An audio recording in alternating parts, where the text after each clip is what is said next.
All right, I think we're live.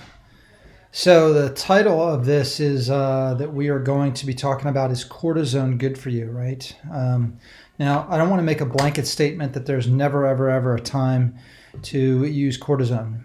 Okay, I'm not a fan of it. It's contributed to people getting diabetes. It's hard on your immune system. It can contribute to cataracts, lots of different things. But that's not those are just some of the things regarding it that make me not a fan. What I wanted to talk about tonight is some studies that have come out. One of them was published in the Journal of Radiology, last week on the 15th, actually. And it was an article that was written by the Boston University. And I'm going to share my screen with you if I talk. Hopefully this works. I'm usually just sitting here in front of the camera. So we're going to try and share your screen with you. Let me see if I could find this. All right. So let me see here. So you guys should be able to see my screen. Give me a couple thumbs up to make sure you can see my screen. This is not the actual study, but this is from the Boston University School of Medicine, Chief of Radiology, and it was published online October 15th in the Journal Radiology. And this is not the only study of its kind, but basically this says in the study that a certain percentage of people involved in this study will steroid shots for painful joints will make it worse. And it says here may make it worse, but it shows that it actually did make it worse in a percentage of the population that was involved in the study. Now, if you look here, it says 2017 study in the Journal of American Medical Association, basically the Bible when it comes to medicine, says long-term benefit of steroid injections for knee arthritis is challenged. And this was a 2-year double-blind study that was done, and it basically showed that a certain number of people that did steroid injections versus a placebo, a saline injection, a certain number of people were going to, sorry, I'm trying to get my screen back so I can see what I'm saying here. A certain number of people were going to have their arthritis get worse. Now, when you're going to the doctor and you're trying to get a solution for your joint pain, so if you have osteoarthritis, if you have maybe a partially torn ligament or a tendon, if you have something along those lines that you are going to the doctor for to try to get results and you want relief, you certainly don't want to make the problem worse, right? So the situation that I have is that many people are not told that the studies actually show that cortisone can make joint pain worse. It can actually speed up arthritis. So if we're speeding up the arthritic process, the reason you're getting the injections in the first place could be made worse. So I've, and oftentimes I'm coming on here and we're talking about what we see in clinic, what we see in our practice as to what are the, when people come in and they're complaining of pain, a lot of times they say cortisone shots hurt, they don't work, they only last for a short period of time. So, and they're looking for alternatives. So in the idea of helping giving you a solution to, okay, so if you said, look, if I can't get a cortisone shot, what do I do? Okay, so here is a product called Serapin. Hopefully you could see that. Maybe see. There we go. How about that? Serapin. Serapin is a natural anti-inflammatory. It is produced by a company called High Chemical, or it was produced by a company called High Chemical. It was discovered in somewhere around 1939 at the University of Pennsylvania Medical School. And to this day, there's not been one adverse reported side effect from it. So if the problem with this is it was grandfathered in under some FDA rules, and so it didn't have to comply with certain stringent criteria to get it approved to be an FDA-approved drug. But because it is a biologic, it's derived from the pitcher plant, one of the problems with it is that it cannot be patented.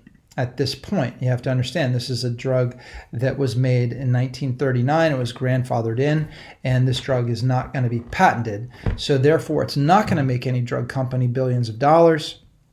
It is not something that is going to be promoted on television because it can't make a drug company billions of dollars. So there's no reason to promote this medication, even though in all these years, thousands upon hundreds of thousands of doses of Serapin have been delivered to help people with pain, even nerve pain. And some double-blind studies show that it has worked as well as cortisone and even better than cortisone. And then there have been some studies, in all fairness, where certain types of nerve pain that it did not improve. But it has no reported side effects since 1939. So when you go to the doctor and you're looking for something and you go, look, I don't want to do the cortisone. First of all, it hurts. Second of all, it doesn't last very long. And thirdly, it has all of these side effects, the cataracts, the risk of elevated blood sugar, the risk of deteriorating your immune system, on top of what it does to destroy the joint, the soft tissue, and the cartilage in the joint, which is what the studies have come out. The one we were talking about at the beginning, Boston University Medical School, as well as the one published in the Journal of the American Medical Association in 2017. We don't want to make the problem worse. Well, Serapin has never been shown to do that. It doesn't have any side effects, and it is a solution that can help you. We do this in our office all the time, and with really, really, really tremendous success. Another way of helping improve an osteoarthritic condition or a partially torn ligament or a tendon or something along those lines is to do things like maybe stem cell therapy or PRP, regenerative medicine, what would be better classified as a human cell and tissue product. These are things to help regenerate your body, get your body to repair itself faster. These are things that are not going to have the same levels of side effects as cortisone. So cortisone has been a staple in the orthopedic office and even in your primary care office for decades and decades and decades, really. But it is not new news. When that study came out last week, on the 15th of last week, I've been like, oh my gosh, another study. I've been saying this for years, that cortisone speeds up joint degeneration. It speeds it up, folks. It makes the problem worse. So if you are wanting to solve the problem, Serapin, Sarapin, is an alternative. Ask your doctor about Serapin. Had somebody say on a Facebook thing today, said, you're just trying to get everybody to come to your office. I am not trying to get everybody to come to my office. I don't actually want everybody in my office. I only want people in my office that think like me. All right. I want people to come to our office that want something different, and that's not everybody. All right. But we can't fix everybody, even if they do think like we do here at the office. So that means you can go to somebody in your local area, find somebody who uses Serapin or that does PRP or stem cell or any other alternative, rather than getting a cortisone shot, because cortisone is going to deteriorate the soft tissue. You may have heard this already. Look, you can only get so many cortisone shots in any given joint because it's dangerous. It causes deterioration of the joint. Doctors have been saying this for years, and yet it really hasn't been published as a study that way enough. So I was happy to see that comment that came out in the journal, the Radiology Journal from Boston University. It was piggybacked on top of the one from the Journal of the American Medical Association, and I thought that you should know about it. So we're trying to get alternative medicine better known. We're trying to get people to heal themselves rather than rely on medications. We're actually trying to increase function. We're trying to put more life into your life and not just manage disease. There's a difference between managing a disease and fixing the cause. You're within your right to just go, look, I just want to manage the disease. You're within your right to say, well, I'm just going to take medication and it's going to cover up those symptoms. If you had a house plant and it was dying and it looked awful and the leaves were brown and everything else, it's not for me to say that you shouldn't just get out a can of green spray paint and paint those leaves green and make it look pretty. You could certainly do that. But don't be fooled that can of green spray paint brought that plant back to life. It did not. It just made it look better temporarily, and sooner or later the leaves are going to fall off, and it's gonna be irreversibly affected. So you want to work at getting your body to work right. You have to do a lot of things to do that. It's not the easiest thing to do. That house plant analogy, well, you might need to give it a little water. You might need to give it some sunlight. It might need a better pot. You personally might need a better environment in which you live in or work in. You personally might need a little extra sunlight. That's Tennessee, and the days are getting shorter right now. Not as much vitamin D. You might need a better environment. You might need better soil. The plant, I should say. You personally probably don't need better soil. But covering up the problem with a medication doesn't solve the underlying issue.